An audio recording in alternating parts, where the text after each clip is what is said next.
Kamusta Pisces? Welcome to Like a Tarot. Alamin natin kung anong situation ang nagpapadelay sa buhay mo. Paalala para sa mga bagong viewers na ang reading na ito ay timeless reading. General reading, ano man ang edad mo or gender mo, kunin mo lang kung ano yung akma sa sitwasyon mo. At saka ikaw na rin magpalit kung si person mo ba ito or ikaw.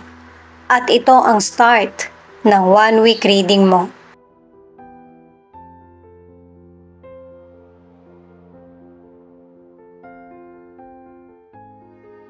The Lovers, the World, 9 of Cups.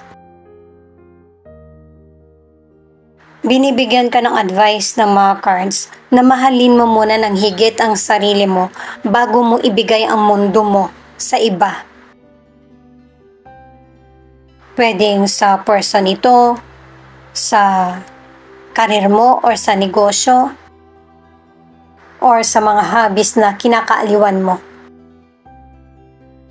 Kapag kasi nakikita mo yung sarili mo na may sobra or nababalanse mo yung situation, merong mas magandang magaganap na mas makakapagpapuno sa mga gusto mo. Kaya merong mga delay na situation kasi inuuna mo yung iba or inuuna mo yung hindi naman importante. Ipinapakita na sa'yo, ipinaparinig, or binibigyan ka ng kutob na para gumanda yung buhay mo at maging inspirasyon sa iba. Sa career o negosyo, positive lahat itong cards na ito na nakakasundo mo yung katrabaho mo, pwedeng pamilya mo, or kaibigan. Maaari kasi nakasama mo sila sa trabaho mo o kaya sa negosyo. Importante sila sa iyo, pero kailangan hati-hati sa responsibilidad. Huwag mong akuin lahat. Mas nagtutulong-tulong, mas mabilis yung trabaho at saka makamit yung success. Ang ilang single, yung potential person na makikilala mo ay hindi mo kalugar. Pwedeng taga-ibang city or ibang bansa. Kakaiba magmahal itong person na to, sobrang romantic. Ano man ang gender niya, magiging sweet siya sa'yo or concern na hindi mo pa naranasan sa mga ibang nakilala mo noon. Itong card na ito ang nagsasabi na meron ka ng chapter na tatapusin at meron ka namang bagong chapter na sisimulan. Mararamdaman mo ito na nag-heal ka na at ready na sa mga bagong challenges. Lalo na kung patungkol ito sa koneksyon o relasyon sa kapwa. Ang ilan sa inyo sa relationship, malayo man yung person mo or malapit man siya sa iyo, ano man ang gender niya. Malalim na ang naging koneksyon niyo ng person mo at saka yung pagmamahalan niyo ay nasubok na ng panahon. At saka maraming celebration na magaganap. Pwedeng magpapakasal na kayo ng person mo or engaged na o kaya ang ilan magkakaroon na kayo ng baby. Ang iba naman ay yung magpaplano kayo ng person mo para sa future nyo. Maraming pinapakitang communication sa inyo ng person mo. Mas lalong nag-grow ang relasyon nyo. 8 of Swords, the Star, 8 of Pentacles.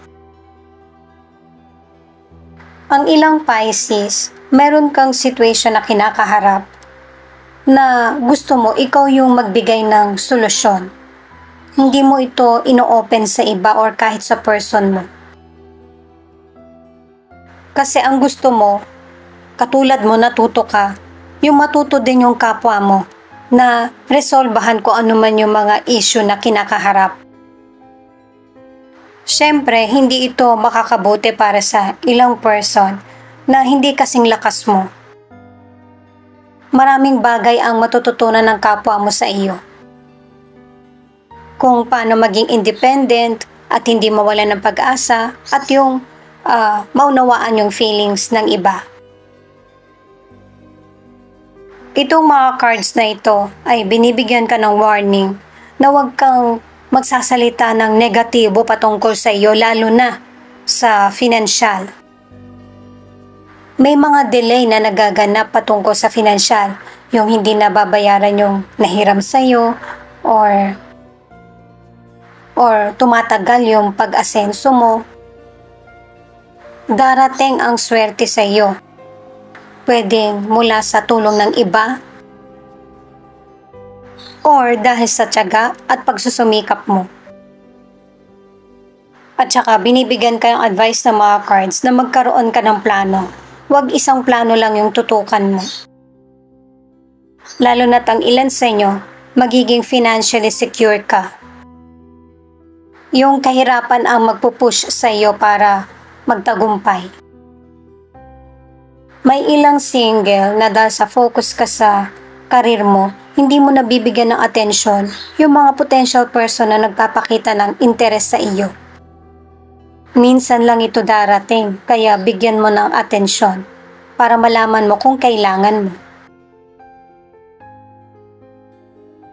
May mga sitwasyon sa buhay mo, nagagawa ka ng tamang desisyon. At may mga nagawa ka ng desisyon na itatama mo. Dahil sa experience na naganap sa buhay mo, maaari na bad experience ito kaya naapektuhan yung emosyon mo. Kaya ang bibigyan mo ng prioridad ay yung sarili mong happiness. Ang ilan sa relationship, nagkakaroon ng personal problem yung person mo. Susuriin mong maigi or aalamin mo kung ano yung punot dulo ng problem niya. Maaari na hindi mo siya mapipilit sa hindi niya gustong ipaalam sa iyo, pero ipaparamdam mo na nandyan ka para sa kanya. Ang nagiging issue kasi sa ilan, yung bang trabaho ng person mo, yun yung mas nagiging priority niya kaysa sa relasyon niya. Maraming pagbabagong nangyayari sa buhay natin na kailangan nating maunawaan at makasabay. Kaya importante yung communication. The Devil, the Judgment, 8 of Wands. May ilang Pisces na matagal mo na tong gustong gawin or simulan. Kaya lang hindi mo to magawa-gawa. Kumbaga, nasa isip mo lang ng paulit-ulit. At ang advice ng cards na ito, may mga transformation nang naganap na may chance na sana na pwede kang makapagsimula. Kaya lang ikaw yung hindi ready. Yung chances na dumating sa buhay mo ang magiging daan para magkaroon ng pagbabago sa buhay mo. Magkaroon ka ng sarili mong desisyon at para matupad yung happiness na gusto mong makamit or maramdaman sa buhay. Ang ilan sa kalusugan, hindi mo masyadong iniintindi kung ano yung mga health issues o hindi mo pinoprotektahan yung sarili mo. Kaya may ilang Pisces na nagkakaroon ng unexpected na health issues. At nakadalawang cards ka na sinasabihan ka na resolbahan mo yung problema mo sa kalusugan. Huwag mong pabayaan yung sarili mo. Ang pinaka-best way kasi ay yung kumonsulta ka sa doktor na para maibalik yung sigla ng pangangatawan mo. Ang ilan sa relationship dahil sa meron kang issue na kinakaharap sa relasyon nyo ng person mo, hindi ka ginaganahan sa kanya. Mapapansin ito ng person mo at makikipagkasundo siya sa iyo. sincere siya sa mga sasabihin niya sa iyo. At dahil sa pagkakasundo nyo, mariresolbahan nyo ng person mo yung mga issue sa relasyon.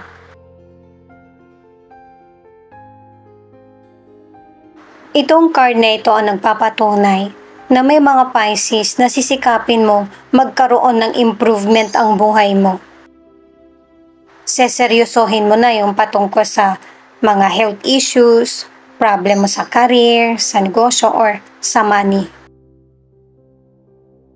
At mararamdaman mo yung unti-unting magandang resulta, tagumpay sa mga ginagawa mong ikakabuti ng future or ng present mo.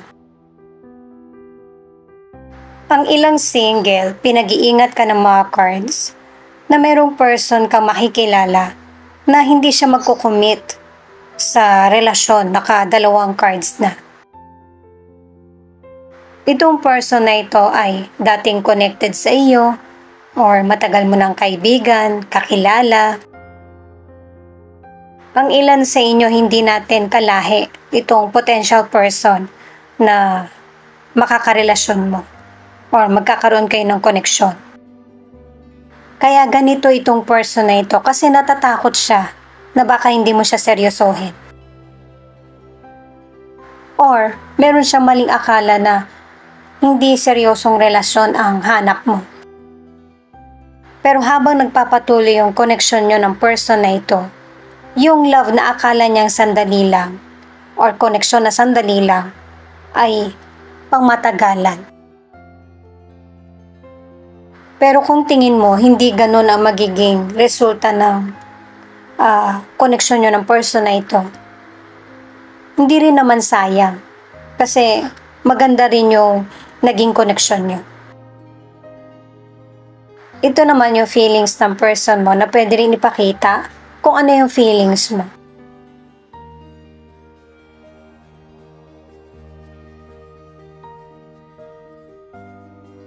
Ito yung kahilingan ng person mo, yung magkaroon ng hustisya, yung mga sitwasyon na dinaramdam niya sa relationship nyo or sa mga personal issues na nangyayari or nagaganap sa kanya.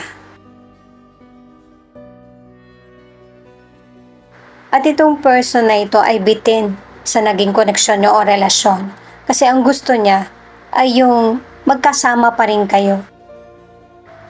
Kahit na wala siyang masyadong oras. Maaari na dati mo itong nakarelasyon na nagkaroon kayo muli ng koneksyon ng person na ito. Posible din na ito yung nakagulo sa binubuo mong koneksyon o relasyon.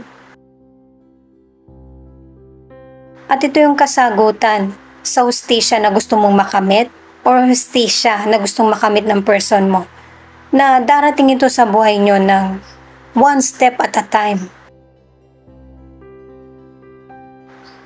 At ito yung magandang memory mo sa person mo na naging masaya siya sa relationship nyo na kahit na hindi na kayo magkasama ngayon, ang ilang Pisces ganun yung situation or nawawalan kayo ng koneksyon kung patuloy pa rin ang relationship nyo. Ito yung gusto niyang ipaalala sa iyo na yung feelings niya nananatili na mahal ka pa rin ng person mo.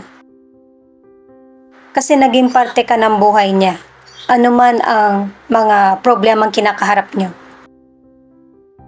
Ito yung maiksi at sobrang powerful na masasabi ng person mo sa iyo, yung sorry.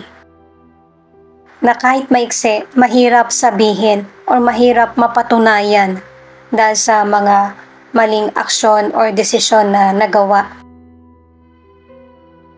Kung hiwalay na kayo ng person mo, kung ikaw, naiyak mo na to ng matagal na panahon, ngayon pa lang nare-realize ng person mo kung gaano kasakit.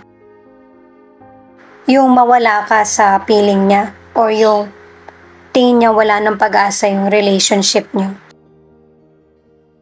Itong panahon na ito ay sa'yo na pumapabor ang kapalaran. Aquarius, Virgo, Ito yung ilan sa 12 zodiac sign na nangunguna sa reading na ito. May ilan na maayos ang relationship nyo ng person mo. May iba naman na may delay kung ano yung magiging desisyon. Kung ikaw nakalimot na, may isang hindi pa. Ito naman yung mga letra na posibleng andito yung letra ng pangalan ng person mo o letra ng pangalan mo. W, Y, E, X, S, D, G, N, L, Q, H.